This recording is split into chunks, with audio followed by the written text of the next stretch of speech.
So recently, the iPad mini 6 has come down in price. You can find it nowadays for $400. And so that brings it more in line with the iPad 9 that, of course, has been floating around the $300 price point. And so which should you buy in 2023? Well, let's delve into it. Beginning with the design, these are two iPads from completely different eras. On one hand, we have an iPad based on the older design language with a home button and a forehead and chin, and the others based on the modern design language most iPads have today with much thinner bezels and flat edges. And so based on this, you could argue the iPad mini is much better than the iPad 9, but honestly guys, I don't mind the older design language. For one, bezels are a non-issue because it's actually pretty useful to have large bezels so that you can place your finger somewhere when using it. And also, I do still prefer multitasking with the home button compared to gestures newer iPads offer. And by the way, would like to remind you guys, like this video and subscribe for more content like this, it would be appreciated. Really, the only upgrade I appreciate are the flat edges. They are easier to grip onto and of course, helps accommodate the second generation pencil, but apart from that guys, I don't hate the design of the iPad 9. Now another interesting change I want to mention regarding the iPad mini 6 are the volume buttons on this. Since Apple could not fit both the pencil and the volume buttons, on the landscape side of the iPad mini the volume buttons had to be moved. Now I have got used to this to be fair, but I still do prefer having the volume buttons on the traditional landscape side instead. Also want to mention the iPad mini has a flash for some reason, even though the more expensive iPad Air does not have one. I'm not sure why that's the case, but there's that. Specifically coming to the sizes, this is obviously the biggest physical change between these two iPads. And for those wondering which one's better for you, I would recommend checking these iPads out in person if possible, but these are my thoughts.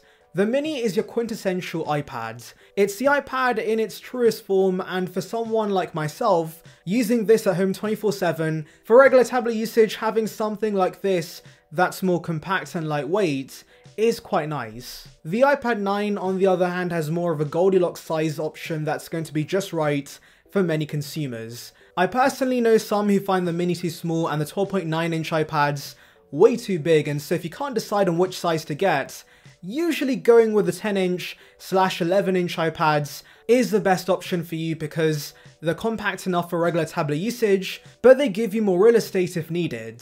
And I'm sure there might be students watching this wondering which to get, and in my opinion just get the iPad 9 because while it does have an air gap and Apple Pencil 1 support, the larger screen for note-taking makes a massive difference, and it's just a lot more spacious if you're going to be writing notes on this on a regular basis. Moving on to the displays themselves, we do have some key differences. So obviously one is 10.2 inches and the other's 8.3 inches. But as I said, the iPad 9 lacks a panel that's laminated.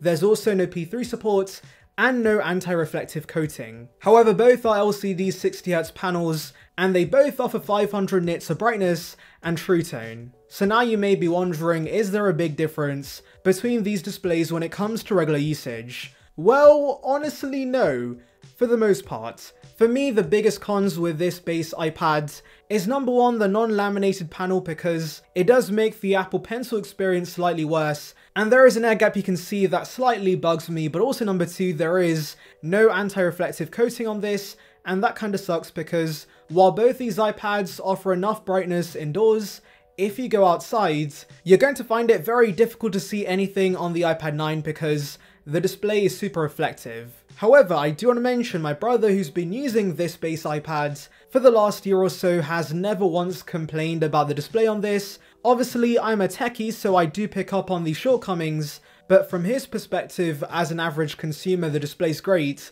and he loves the larger size of the iPad mini for watching YouTube with, and also writing up notes. So while I would spend the extra on the mini for the better display this has, I'm sure there's going to be many fine with the iPad 9's panel, and do remember that of course, if you're buying this for younger kids, the lack of a laminated panel means the iPad 9's display is easier and cheaper to repair, so yes, that is something to note. I do also want to mention I've not picked up on the iPad mini jelly scrolling issue, which I know was a massive controversy when this released, but guys, it's a total non-issue in my opinion, and both these iPads are very solid display-wise. Now moving to the SoC, we have the A15 in the Mini and the A13 in the iPad 9, and surprisingly there really is not that much of a difference performance-wise between these iPads. I feel like iPadOS has been well optimized on both iPads, and so I've really had no issues. You could complain about the lack of 120Hz, but I think the animations are fine, and so yes,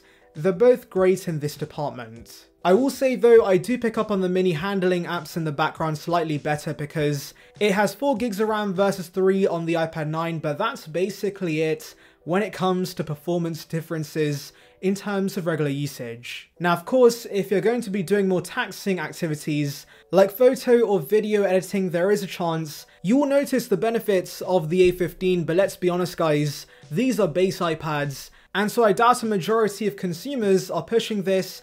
Heck, I don't think I could even edit videos on an 8-inch tablet. The screen would be way too small, and so yes, when it comes to regular tablet usage, both are really good performance-wise. Also forgot to mention that because these don't have M-series chips, they do miss out on some additional features like Stage Manager and proper external display support, but if you're going to be needing those features, you're better off getting the AL Pro instead.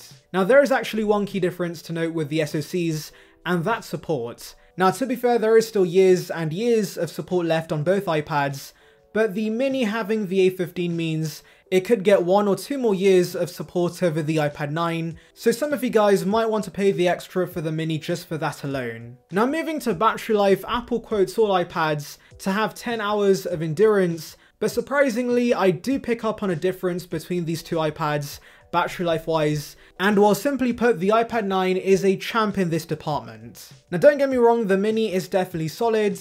I have had no issues with the battery life, but I have picked up on the iPad 9 getting at least 1 more hour of endurance. This has also been supported by YouTube videos I've seen online, so yes, generally these base iPads offer the best battery life, so if you do prioritize that, buy this over the Mini. Coming to accessories, which is better definitely depends on what you're looking for, because if you solely care about the best stylus support, I know I said the iPad 9 size is better for writing up notes, but do remember the Mini does support the superior 2nd gen pencil, which absolutely destroys the 1st gen pencil and the horrible charging method this has, which the iPad Mini supports. However, if you want a keyboard for the iPad Mini, you might notice there are a few cheap ones on Amazon, but nothing official, whereas the iPad 9 does have a plethora of official keyboards because it's larger. Now I don't recommend getting the smart keyboard because that absolutely sucks, but the Logitech keyboards Apple sells are excellent. They're basically on par with the Magic Keyboard Folio Apple offers with the iPad 10. Now to be fair, the lack of keyboard options for the Mini is not a massive con because, frankly speaking, who wants a keyboard for an 8-inch tablet? It would be way too small, and like I said, this is just an iPad and not a computer replacement, and so if you need a keyboard with your iPad, get the iPad 9 instead. Quickly touching on the cameras, yes, the Mini has a better rear snapper with a flash, but honestly guys, the iPad 9 sensor is just fine for scanning documents, and thankfully both have center stage, so it follows you around the room on calls, and this always blows my mind because it works incredibly well. Both have Touch ID, which I do prefer over Face ID because I often block the Face ID modules on the Pro models, though I do want to mention I do still prefer having Touch ID baked into the home button over a power button instead. Now speakers are one of the bigger differences these iPads have because the iPad Mini has a stereo setup whereas the iPad 9 speakers are on one side of the iPad, and so I do prefer the Mini in this aspect, but of course, most are gonna use AirPods anyways. And it's a feature Android has had for years, but I'll be honest, do we really need this? Because honestly, I rarely have to close apps on my phone, and if I ever need to close apps, it's usually one application that's acting up and needs to be force closed. So for those in education looking to buy the 15-inch MacBook Air, there is great news because the back to school offer is now available in the US. This, for those unaware, is an annual deal Apple does where they offer some extras if you purchase a Mac or iPad. And here's a quick video mic test for you guys on the iPad Mini 6. Now the iPad 9 does use inferior Bluetooth and Wi-Fi standards, but honestly I've had zero issues connectivity wise, and yes, the Mini only offers 5G, but to be honest, I would stick to getting Wi-Fi iPads and just hotspotting from your phone when needed. There is USB-C on the Mini compared to Lightning, which I know is going to sway many consumers, but I'm probably one of the few techies on this planet who does not hate Lightning, because yes, I'm never plugging peripherals, and so for charging, Lightning is completely fine and I can live with this. Though yes, if you do already have other USB-C devices, I can appreciate the convenience of only having one port to charge all your devices. And that's basically everything regarding these iPads. As I said, the Mini has fallen down in price, but there is roughly still a $100 difference between these iPads. And so which one would I recommend? Well, as much as I love the iPad Mini and would personally get that just for the smaller form factor, there is a reason the base iPads always sell really well. They might have compromises which could put off techies, but for average consumers, these offer unbeatable value and can do basically everything more expensive iPads can do at a fraction of the price. And so unless the iPad Mini has certain features you want, or you just prefer the smaller size, stick to the iPad 9 and I'm sure you're going to be happy with it. In fact, I'll leave some links in the description and in the comments for both these iPads because you can find them renewed on Amazon for less, but also Apple refurbished and eBay. Anyways, let me know your thoughts in the comments, make sure to like and subscribe for more content like this, and thank you for watching.